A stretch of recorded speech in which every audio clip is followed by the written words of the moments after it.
Coach, talking with Alan, he said, hey, he wants to be that guy giving the ball when the game's on the line. Hey, he wants to shoot that last shot. Alan Guay is a winner. He prepares correctly, which gives him a lot of confidence when he does have that ball down the stretch. Alan Guay is a proven clutch player. Obviously, 2 games in a row, he's come out huge for us. He's the type of player that not only wants to be the hero and have heroic finishes like he has the last 2 weekends, but he's the type of player that's willing to suffer the consequences if the ball doesn't go in the basket. If he's the GOAT and not the hero, he's okay with that. And he understands the pressure that causes from teammates, fans, and coaches. He understands that, but does not shy away from it. He's a very, very unique player in that regard. So we're obviously very happy to have him on our side of the basketball. You guys over the last couple weeks have had some exciting victories, to say the least. And how will that prepare you later this weekend, a big road trip, but later in the season, just the way you guys are winning?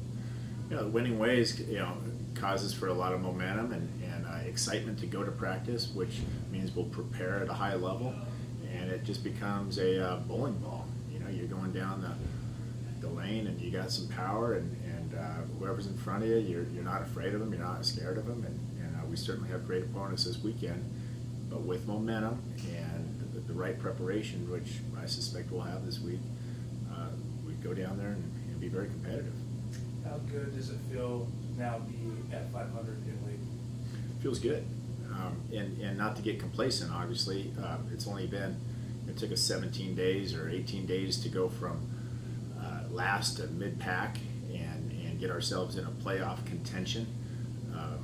As far as the standings go, this early in the year, just looking at the numbers, but we certainly could revert back if we don't stay on edge and continue to play well, or we could get ourselves in position to start talking championship if we win 2 games on the road and continue to take care of business at home. But it's game by game, and as long as we're playing well, we certainly got ourselves dug out of the hole and playing extremely well the last 8 out of 9 games, winning, and pretty happy with each other right now. Record-wise, for Pomona, they've won 4 of the last 5, 7-3 in conference. What makes them a difficult matchup on Friday? Pomona is well coached, and they have players that are interchangeable. They all have length. They all have athleticism. They're a very unselfish group, typically, and they play a unique matchup zone defense that Coach Kamansky is renowned for in the basketball community, college level, and we'll do our best to play good offensive basketball against the zone. Is it tough facing them? Do they like to, slow it down a little bit? Pace of play is slow as far as their point totals, but if they get a defensive rebound and have the open court, they'll attack you. If they get a steal, they'll go in transition. They're not trying to run out the clock, running stretch management, but they're patient. And when a team is patient, they may score in the 50s and 60s and be victorious. One thing unique about Pomona over the years is that they're very comfortable with a 56 to 54 lead with 2 minutes to go. They're very comfortable with that, in that they know how to close games out.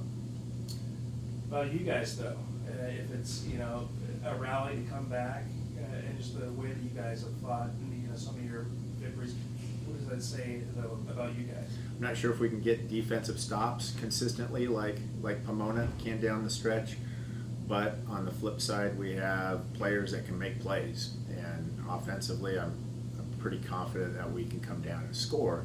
Just not sure if we can stop the ball as much as I'd like.